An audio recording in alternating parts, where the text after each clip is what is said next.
Friend देखिए मेरा सब्जी हो चुका है।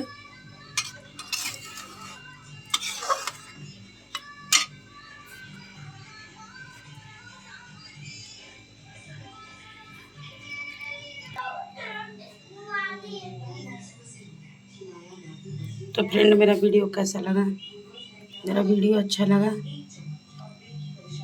तो मेरे वीडियो को लाइक सब्सक्राइब शेयर करें फ्रेंड, और एक बार इस तरह ट्राई करें।